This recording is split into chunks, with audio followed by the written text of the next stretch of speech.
ദീപം ദീപം. ഏവർക്കും സന്ധ്യാദീപത്തിലേക്ക് സ്വാഗതം. മനുഷ്യജീവിതത്തിന് 4 ലക്ഷ്യങ്ങളുണ്ട് എന്ന് ഹൈന്ദവ സംസ്കാരം പറയുന്നു. ഇവയുടെ കൂടിച്ചേരലാണ് നല്ലൊരു ജീവിതത്തിൻ്റെ ലക്ഷണം. ഇവയെ പുരുഷാർത്ഥങ്ങൾ എന്ന് പറയുന്നു. ധർമ്മം, അർത്ഥം, കാമം, മോക്ഷം എന്നിവയാണത്.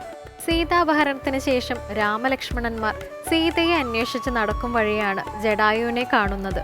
സീതയെ കൊന്നുതിന്ന പക്ഷിയാണെന്ന് തെറ്റിദ്ധരിക്കുന്നതും ജടായു ഉണ്ടായ സംഭവങ്ങൾ വിവരിക്കുന്നതും ശ്രീരാമാനുഗ്രഹത്തിന് പാത്രമായി ജടായു മോക്ഷപ്രാപ്തനാകുന്നതുമാണ് ഇന്ന് നമുക്കായി പാരായണം ചെയ്യുന്നത്.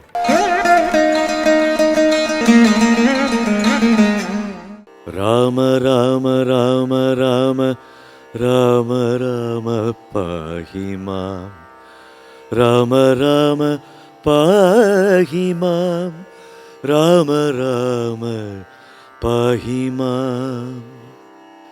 ജടായുഗതി. അഗണ്യഗുണമാദ്യം ഔവ്യയം അപ്രമേയം അഖില ജഗൽ സൃഷ്ടി സ്ഥിതി സംഹാരമൂലം പരമം പരാപരം ആനന്ദം പരാത്മാനം വരദമഹം പ്രണതോസ്മി സന്തതം രാമം. महित कडाक्ष विक्षेपितामरशुचं रहितावधि सुखमिन्दिरा मनोहरं श्यामलं जटामकुटोज्ज्वलं चापशर कोमलकराम्बुजं प्रणतोऽस्म्यहं रामम्. भुवनकमनीयरूपमीडितं शतरविभासुरम् अभीष्टप्रदं शरणदं सुरपादपमूल रचितनिलयनं सुरसञ्जयसेव्यं प्रणतोऽस्म्यहं रामम्. भवकाननदवदहन नामधेयं भवपङ्कज भव मुखदैवतं देवं धनुजपति कोटिसहस्रविनाशनं मनुजाकारं हरिं प्रणतोऽस्म्यहं रामम्. भवभावनाहरं भगवत्स्वरूपिणं भवभीविरहितं मुनिसेवितं परं भवसागर तरणाङ्घ्रिपोतकं नित्यं भवनाशायानिशं प्रणतोऽस्म्यहं रामम्.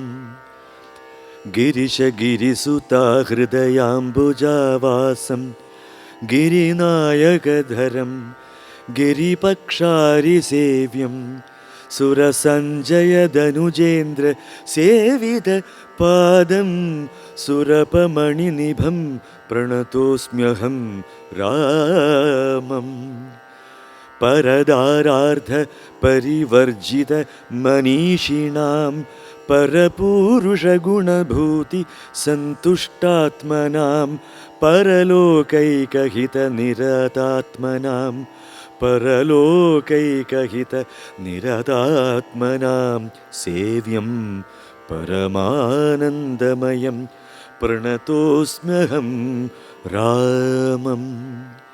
स्मितसुन्दर विकसितवक्त्राम्भोरुहं स्मृतिगोचरमसिताम्बुद कळेबरं सितपङ्कजचारुनयनं रघुवरं क्षितिनन्दिनीवरं प्रणतोऽस्म्यहं रामम्.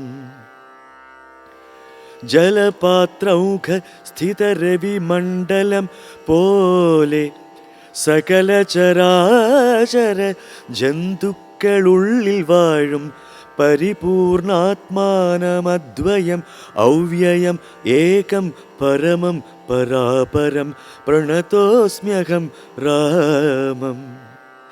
വിധിമാധവ ശംഭുരൂപഭേദേന ഗുണത്രിതയ വിരാജിതം കേവലം വിരാജന്തം ത്രിദശ മുനിജന സ്തുതമൗവ്യക്തമജം ക്ഷിതിജാമനോഹരം പ്രണതോസ്മ്യഹം രാമം. മന്മഥശതകോടി സുന്ദരകളേവരം ജന്മനാശാദിഹീനം ചിന്മയം ജഗന്മയം നിർമ്മലം ധർമ്മ കർമാധാരം അപ്യനാധാരം നിർമ്മമം ആത്മാരാമം പ്രണതോസ്മ്യഹം രാമം. ഇസ്തുതി കേട്ടു രാമചന്ദ്രനും പ്രസന്നനായി പക്ഷീന്ദ്രൻ തന്നോടരുൾ ചെയ്തു മധുരമായി. അസ്തു തേ ഭദ്രം ഗച്ഛ പദം മേ വിഷ്ണോ പരം. ഈ സ്തോത്രം എഴുതിയും പഠിച്ചും കേട്ടുകൊണ്ടാൽ ഭക്തനായുള്ളവനു വന്നിടും മത്സാരൂപ്യം. പക്ഷീന്ദ്ര, നിന്നെപ്പോലെ മൽപരായണനായാൽ ഇങ്ങനെ രാമവാക്യം കേട്ടൊരു പക്ഷിശ്രേഷ്ഠൻ അങ്ങനെ തന്നെ വിഷ്ണു സാരൂപ്യം പ്രാപിച്ചു പോയി. ബ്രഹ്മപൂജിതമായ പദവും പ്രാപിച്ചു തേ നിർമ്മല രാമനാമം ചൊല്ലുന്ന ജനം പോലെ. രാമ രാമ പാഹി മാം, രാമചന്ദ്ര പാഹി മാം. രാമ രാമ പാഹി മാം, രാമചന്ദ്ര പാഹി മാം. അനീതിക്കെതിരെ യുദ്ധം ചെയ്ത് ചിറകറ്റ് വീണ ജടായു ഒടുവിൽ രാമസാമീപ്യത്താൽ മോക്ഷം നേടുന്നു. ഭക്തിയും നിസ്വാർത്ഥമായ കർമ്മവും നൽകുന്ന പുണ്യമാണ് ജടായുവിൻ്റെ ജീവിതം നമ്മെ പഠിപ്പിക്കുന്നത്. ഇതിനെക്കുറിച്ച് കൂടുതൽ അറിയാൻ നമുക്ക് കാതോർക്കാം.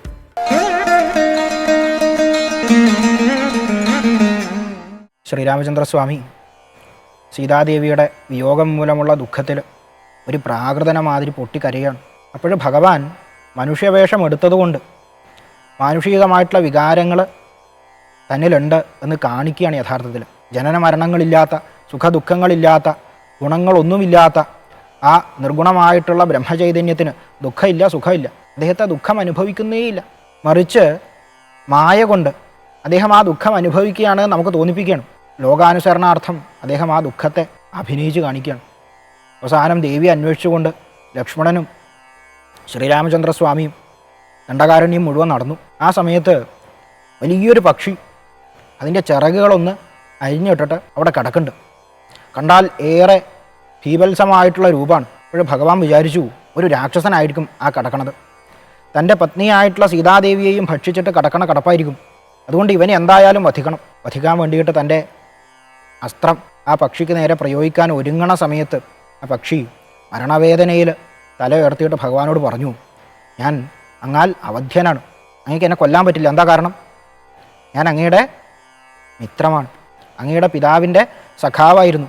സാക്ഷാൽ ജടായുവാണ് ആ കിടക്കണത്, ഞാൻ ജടായുവാണെന്ന് പറഞ്ഞു. അങ്ങയുടെ പത്നിയായിട്ടുള്ള സീതാദേവിയെ ദശകണ്ഠനായിട്ടുള്ള രാവണൻ കട്ടുകൊണ്ടുപോകാൻ ശ്രമിക്കുമ്പോൾ ഞാൻ അതിനെ തടഞ്ഞു. എൻ്റെ എല്ലാ ശക്തി ഉപയോഗിച്ചിട്ട് ഞാൻ അതിനെ തടഞ്ഞു. അവസാന നിമിഷം വരെ അവനുമായിട്ട് യുദ്ധം ചെയ്തു. എന്നാൽ അവൻ തൻ്റെ കയ്യിലുള്ള ചന്ദ്രഹാസം കൊണ്ട് എൻ്റെ ചിറകുകൾ അരിഞ്ഞിട്ടു. ഈ അവസ്ഥയിൽ ഞാൻ കിടക്കുകയാണ് ഭഗവാനെ. അവസാന ശ്വാസം പോലും ഭഗവാന് വേണ്ടിയിട്ട് സമർപ്പിക്കുന്ന ഭക്തൻ ജടായു. അതാണ് നമ്മളെ പഠിപ്പിക്കുന്നത്. യഥാർത്ഥത്തിൽ ഇതിൻ്റെ താല്പര്യം ഓരോ കർമ്മങ്ങളും ഭഗവാന് സമർപ്പിച്ചുകൊണ്ട് ചെയ്യുക. മനസ്സിൽ ആ ഭാവം ഉണ്ടാവുക. കർമ്മങ്ങൾ മുഴുവൻ ഭഗവാന് സമർപ്പിക്കുകയാണെന്നുള്ള ഭാവത്തെ മനസ്സിൽ കൊണ്ടുവരിക. കേവലമായിട്ട് ഏതെങ്കിലും ഒരു കാര്യസാധ്യത്തിന് വേണ്ടിയിട്ടോ ഏതെങ്കിലും ഒരു പ്രധാന അല്ലെങ്കിൽ പ്രത്യേക സന്ദർഭത്തിലോ മാത്രമല്ല, ജീവൻ്റെ അവസാനം വരെ. ജടായു അങ്ങനെ സാക്ഷാത്കരിച്ച ആളാണ്. ഭഗവാനെ കർമ്മത്തിലൂടെ സാക്ഷാത്കരിച്ച ആളാണ്. എങ്ങനെയാണ് കർമ്മത്തിലൂടെ സാക്ഷാത്കരിച്ചത്? കർമ്മം മുഴുവൻ ഭഗവാന് സമർപ്പിച്ചിട്ട്. അത് പ്രാണനെ തന്നെ ഭഗവാൻ സമർപ്പിച്ചിട്ട് ആത്മസമർപ്പണത്തിൻ്റെ തലമാണ് ജടായു നമ്മളെ പഠിപ്പിക്കുന്നത്. ആ ജടായുവിനോട് ഭഗവാൻ പറഞ്ഞു, എൻ്റെ വല്ലഭയായിട്ടുള്ള ആ ദേവിയുടെ വൃത്താന്തം വിസ്തരിച്ച് പറയുക, എങ്ങോട്ടാ പോയതെന്ന് പറയൂ എന്ന് പറഞ്ഞു. ഇവിടെ ജടായു പറയുന്നത്, മരണവേദനയിൽ എനിക്കൊന്നും പറയാൻ പറ്റുന്നില്ല. ആ ദേവിയെയും കൊണ്ട് രാവണൻ തെക്ക് ദിശയിലേക്ക് പോയിട്ടുണ്ട്, അതിനപ്പുറത്തേക്ക് എനിക്കൊന്നും പറയാൻ പറ്റുന്നില്ല. എന്നിട്ട് ഭഗവാനോട് പറഞ്ഞു, ഭഗവാനെ, ഈ മരണം വന്ന് അടുക്കുന്ന സമയത്ത് അങ്ങയുടെ സ്വരൂപം എനിക്ക് കാണാൻ പറ്റി, അതിൽ പരൊരു ഭാഗ്യമില്ല. അതാണ് യഥാർത്ഥ ഭക്തൻ്റെ ചിന്ത. അവസാന കാലത്ത് ഭഗവാനെ കാണാൻ പറ്റിക്കഴിഞ്ഞാൽ അതാണ് മോക്ഷത്തിൻ്റെ ആധാരം. കാരണം ആ ശരീരവുമായിട്ടുള്ള ബന്ധം പൊട്ടണ സമയത്ത് ഭഗവാന് ചിന്തിക്കാൻ കഴിയുന്നുണ്ടെങ്കിൽ അത് മഹാഭാഗ്യമാണ്. നമ്മുടെ കർമ്മം വരിഞ്ഞു മുറുക്കിയിരിക്കണ ആ അവസ്ഥയിൽ ഭഗവാനെ പറ്റി ചിന്തിക്കാൻ കഴിയുക എന്നുള്ളതാണ് മഹാഭാഗ്യം. ആ ഭഗവാന്റെ സ്വരൂപം കാണുക എന്ന് പറഞ്ഞു കഴിഞ്ഞാൽ അതിൽ പോലൊരു ഭാഗ്യമില്ല. അങ്ങ് ഈ സ്വരൂപത്തിൽ എന്നെ ഒന്ന് സ്പർശിക്കുക, അപ്പോഴെൻ്റെ പ്രാണൻ ആ സാക്ഷാൽ മഹാവിഷ്ണുവിലെ നാരായണനിലെ തന്നെ വന്നു ചേരും, അങ്ങ് എനിക്ക് മോക്ഷത്തെ പ്രദാനം ചെയ്യാമെന്ന് പറഞ്ഞു. ആ സമയത്ത് ശ്രീരാമചന്ദ്രസ്വാമി തൻ്റെ കൈകൊണ്ട് ആ പക്ഷി ഒന്ന് തലോടി. ജടായു സ്വന്തം ശരീരം വിട്ട് ഭഗവാനിലേക്ക് തന്നെ ലയിച്ചു. ലക്ഷ്മണനോട് നല്ല കാഷ്ടങ്ങൾ കൊണ്ടുവരാൻ പറഞ്ഞു, വർഗുകൊള്ളികൾ കൊണ്ടുവരാൻ പറഞ്ഞു. അത് കൊണ്ടുവന്ന് നല്ല ചിതയൊരുക്കി വേണ്ടുന്ന വിധത്തിൽ ഉദകക്രിയൊക്കെ ചെയ്ത് ആ ജടായുവിന് മോക്ഷത്തെ പ്രദാനം ചെയ്ത് ഭഗവാൻ ദേവി അന്വേഷിച്ചുകൊണ്ടുള്ള യാത്ര തുടരുകയാണ്. ആ ഭഗവാനെ സാഷ്ടാംഗം നമസ്കരിച്ചുകൊണ്ട്, സീതാദേവിയെ നമസ്കരിച്ചുകൊണ്ട്, യഥാർത്ഥ ഭക്തൻ്റെ ലക്ഷണമായിട്ടുള്ള സമർപ്പണത്തെ കാണിച്ചു തന്നിട്ടുള്ള ജടായുവിനെ നമസ്കരിച്ചുകൊണ്ട് ഇന്നത്തെ അധ്യായം നമുക്കിവിടെ അവസാനിപ്പിക്കാം. ഹരി ഓം തത്സത്. ശ്രീ ഗുരുഭ്യോ നമഃ.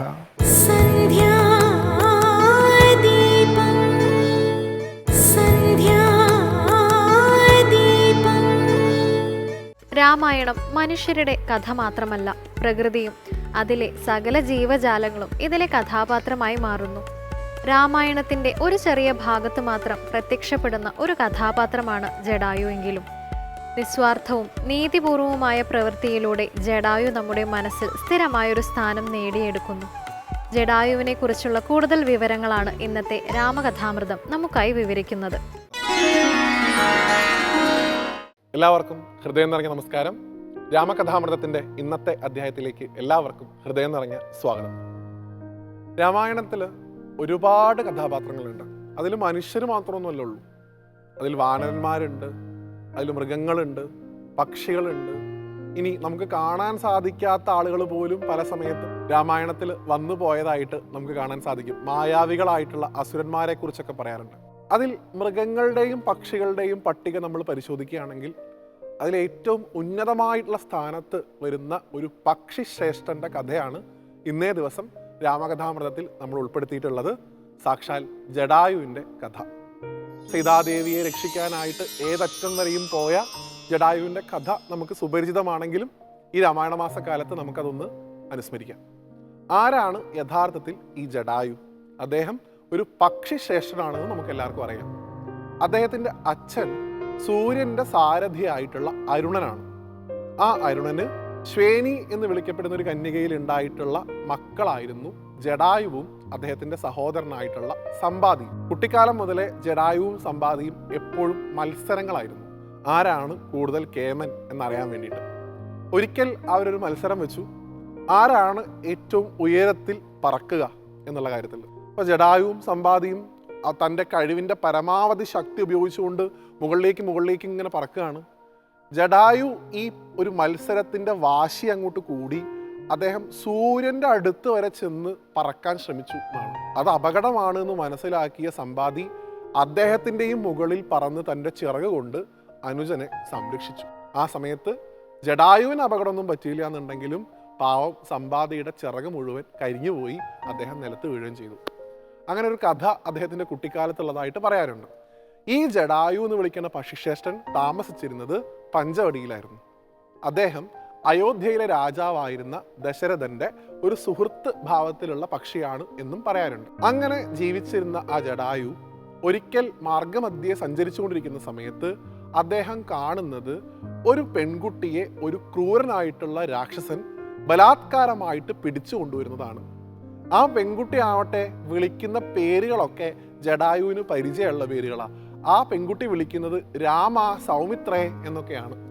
അത് ദശരഥന്റെ മക്കളായിട്ടുള്ള രാമനും ലക്ഷ്മണനുമാണെന്ന് സാക്ഷാൽ ജടായു മനസ്സിലാക്കുകയും തൻ്റെ പ്രിയപ്പെട്ട സുഹൃത്തിൻ്റെ മകൻ്റെ ഭാര്യയാണ് ഈ രാക്ഷസൻ തട്ടിക്കൊണ്ടുപോകുന്നതെന്ന് മനസ്സിലാക്കിയ ജടായു രാവണനെ തടയാൻ ആ രാവണന്റെ മാർഗമധ്യേ പ്രത്യക്ഷപ്പെടുകയും ചെയ്യുന്നു.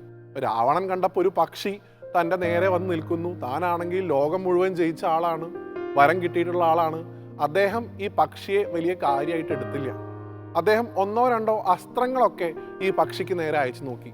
എന്നാൽ വളരെ നിസാരമായിട്ട് രാവണന്റെ അസ്ത്രങ്ങളെ ആ പക്ഷി പൊടിച്ചു കളയുകയും തൻ്റെ കൂർത്ത നഖവും കൊക്കും ഉപയോഗിച്ചുകൊണ്ട് ദശാനനെ കാര്യമായി പരിക്കേൽപ്പിക്കാനും ജടായുവിന് സാധിച്ചു എന്നാണ്. പല സമയത്തും രാവണന് പോലും തോന്നി തുടങ്ങി താൻ ഇനിയും ഇങ്ങനെ മുന്നോട്ട് പോയി കഴിഞ്ഞാൽ പരാജയപ്പെടുവോ, ഈ സീതയെ ഈ പക്ഷി സ്വതന്ത്രയാക്കുമെന്നൊക്കെ. ആ ഒരു ഘട്ടം വരുന്ന സമയത്ത് തൻ്റെ കയ്യിലുള്ള ചന്ദ്രഹാസം എന്ന് വിളിക്കപ്പെടുന്ന ആ വാളെടുത്ത് ആ ജടായുവിൻ്റെ ചിറകുകളെ ആ ക്രൂരനായിട്ടുള്ള രാക്ഷസൻ വെട്ടി എന്നാണ്. ജടായുവിൻ്റെ ശരീരത്തിലേക്കും രാവണൻ ആഞ്ഞു വെട്ടി. എഴുത്തച്ഛൻ പറയുന്നത് എങ്ങനെയാണ് ജടായു രാവണന്റെ മുമ്പിൽ പ്രത്യക്ഷപ്പെട്ടത്? ചിറക് വിടർത്തി നിൽക്കുന്ന ജടായുവിന്റെ രൂപം കണ്ടു കഴിഞ്ഞാൽ മാർഗമധ്യേ ഒരു പർവ്വതം വന്ന് നിൽക്കുന്നത് പോലെ തോന്നി എന്നാണ് എഴുത്തച്ഛൻ അധ്യാത്മരാമായണം കിളിപ്പാട്ടിലെ ജടായുവിനെ വർണ്ണിച്ചിട്ടുള്ളത്. അത്ര ഗംഭീരനായിട്ടുള്ള ഒരു പക്ഷിയായിരുന്നു. അദ്ദേഹത്തിന് ഒരു പരിധി വരെ രാവണനെ പ്രതിരോധിക്കാനും സാധിച്ചു. ഏത് രാവണനെയാണ് അദ്ദേഹം പ്രതിരോധിച്ചതെന്ന് ആലോചിക്കണം. കൈലാസം പോലും എടുത്തുയർത്തിയ രാവണനെയാണ് ഒരു പരിധി വരെ ഒരു പക്ഷി പ്രതിരോധിച്ചത്. അപ്പൊ ആ പക്ഷിയുടെ ഒരു വീര്യത, ആ പക്ഷിയുടെ ശക്തി എത്രത്തോളം ഉണ്ടാവും എന്ന് മനസ്സിലാക്കുക. അങ്ങനെ ചന്ദ്രഹാസം കൊണ്ടുള്ള ക്ഷത ഉണ്ടായിട്ടുള്ള ജടായു താഴെ മൃതപ്രാണനായി താഴേക്ക് വീഴുകയും ചെയ്തു. അവിടെ ആ വീണ് കിടക്കുന്ന സമയം തൊട്ട് രാമ രാമ രാമ എന്ന് ഉറക്കെ വിളിച്ച് ആ പക്ഷി അവിടെ കാലം കഴിച്ചു കൂട്ടിയെന്നാണ്. സീതാന്വേഷണത്തിനായിട്ട് വരുന്ന രാമലക്ഷ്മണന്മാർ ഈ താഴെ വീണ് കിടക്കുന്ന പക്ഷിയെ കാണുകയും ജടായു എന്താണ് സംഭവിച്ചത് എന്നുള്ള കാര്യങ്ങൾ വിശദമായിട്ട് പറയുകയും ഏത് ദിക്കിലേക്കാണ് സീതയെ കൊണ്ടുപോയത് എന്ന് കാണിച്ചു കൊടുക്കുകയും ചെയ്തു. ഭഗവാന്റെ മടിയിൽ വെച്ച് ജീവൻ ഉപേക്ഷിക്കാൻ ഭാഗ്യം കിട്ടിയിട്ടുള്ള ഒരു പക്ഷി ശ്രേഷ്ഠനാണ് ജടായു. ജടായുവിൻ്റെ അന്ത്യകർമ്മങ്ങളൊക്കെ ഭഗവാൻ വേണ്ട തരത്തിൽ ചെയ്തു കൊടുത്തു എന്നും രാമായണത്തിൽ പറയാറുണ്ട്. ഒരു പക്ഷിയായിട്ട് ജനിച്ചിട്ട് പോലും വിഷ്ണുലോകം പൂകിയ ജടായുവിൻ്റെ കഥ സ്മരിക്കുന്നതിലൂടെ നമുക്കും ഭഗവാന്റെ ഭക്തി ഉള്ളിൽ കൂട്ടാൻ വേണ്ടി അത് സഹായിക്കും എന്നാണ് മഹാത്മാക്കൾ പറയാറുള്ളത്. ആധുനിക ഭാരതത്തിൽ ജടായുവിനെ എപ്പോഴും ചിത്രീകരിക്കാറുള്ളത് സ്ത്രീ സുരക്ഷയുടെ പ്രതീകമായിട്ടാണ്. നമ്മൾ ഇന്ന് ഈ സംസാരിക്കുന്ന സമയത്തും ഭാരതത്തിൻ്റെ പല ദിക്കിലും പല സ്ത്രീകളും പല തരത്തിലുള്ള ആക്രമണങ്ങൾ ഏറ്റുവാങ്ങുന്നുണ്ട്. അവരെയൊക്കെ തന്നെ സംരക്ഷിക്കേണ്ട ഉത്തരവാദിത്തം ഓരോ പൗരന്മാർക്കും ഉണ്ട് എന്നുള്ളതാണ് നമ്മൾ മനസ്സിലാക്കേണ്ടത്. നമ്മളുടെയൊക്കെ ഉള്ളിൽ ഒരു ജടായു ഉണ്ടായിരിക്കണം എന്നാണ് മഹാത്മാക്കൾ പറയാറുള്ളത്. അതുകൊണ്ട് തന്നെ ഭാരതം പലപ്പോഴായിട്ട് ജടായു എന്ന് പറയുന്ന പ്രതീകം ഉയർത്തിപ്പിടിക്കാറുള്ളത് സ്ത്രീ സുരക്ഷയെ മുൻനിർത്തിയാണ് എന്നുകൂടി പറഞ്ഞു വെച്ചുകൊണ്ട് ജടായു എന്ന പക്ഷി ശ്രേഷ്ഠന്റെ കഥ ഇന്ന് ഭഗവാന്റെ പാതാരവിന്ദങ്ങളിൽ സമർപ്പിച്ചുകൊണ്ട് അടുത്തൊരു കഥയുമായി വീണ്ടും കാണുന്നവരെ എല്ലാവർക്കും നന്ദി, നമസ്തേ.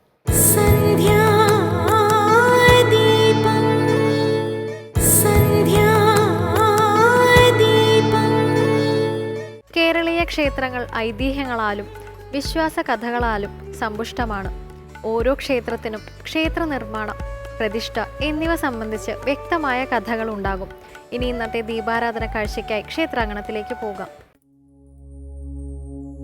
ഹരേ രാമ राम की पैड़ी കൃഷ്ണ കൃഷ്ണ ഹരേ. ഉത്തരാഖണ്ഡിലെ നന്ദക്കോട്ട് മലനിരകളിൽ നിന്ന് ഉത്ഭവിച്ച് ഉത്തരാഖണ്ഡ്, ഉത്തർപ്രദേശ് എന്നിവിടങ്ങളിലൂടെ ഒഴുകുന്ന നദിയാണ് സരയു.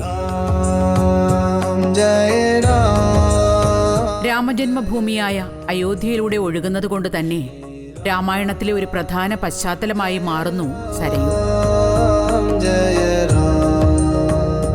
ശ്രീരാം. രാമാവതാര പര്യവസാനം ഈ നദിയിലായിരുന്നു എന്നത് ഇതിന്റെ പ്രസക്തിയും പുണ്യവും വർദ്ധിപ്പിക്കുന്നു. അനവധി തീർത്ഥാടകർ ഈ നദിയിൽ മുങ്ങി പുണ്യം നേടുന്നു. ജയ ശ്രീരാം. ജയ രാം. ഇന്ന് അയോധ്യയിലെ ഒരു പ്രധാന ആത്മീയ സാംസ്കാരിക കേന്ദ്രമാണ് സരയൂ തടം. ഇവിടുത്തെ പ്രശസ്തമായ സ്നാനഘട്ടങ്ങളുടെ നിരയാണ് രാം കി പൈഡി. പൈഡി എന്നാൽ പടവുകൾ എന്നാണ് അർത്ഥം. ജയ രാം. ത്രേതായുഗത്തിൽ ശ്രീരാമൻ സരയൂ നദിയിൽ സ്നാനം ചെയ്യാൻ ഇറങ്ങിയിരുന്നത് ഇതുവഴിയാണ് എന്ന വിശ്വാസമാണ് ഈ പ്രദേശത്തെ പ്രസക്തമാക്കുന്നത്. राम जय राम श्री राम जय ഏതാണ്ട് 32 സ്നാനഘട്ടങ്ങളാണ് ഇവിടെയുള്ളത്. ഇതിലൂടെ നദിയിലിറങ്ങി സ്നാനം ചെയ്യുന്നത് പുണ്യകരമാണെന്ന വിശ്വാസം നിരവധി തീർത്ഥാടകരെ ഇവിടേക്ക് ആകർഷിക്കുന്നു. जय राम श्री राम जय राम എല്ലാ ദിവസവും വൈകുന്നേരം നദിക്ക് അഭിമുഖമായി ആരതി നടത്തപ്പെടുന്നു.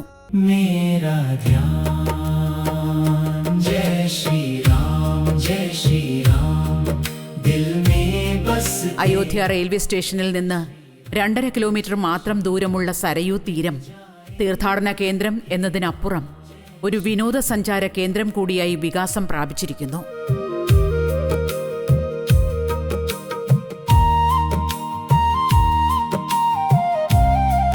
ശുദ്ധമായി സൂക്ഷിക്കുന്ന നദീജലം സ്നാനത്തിലെ സുരക്ഷിതത്വത്തിന്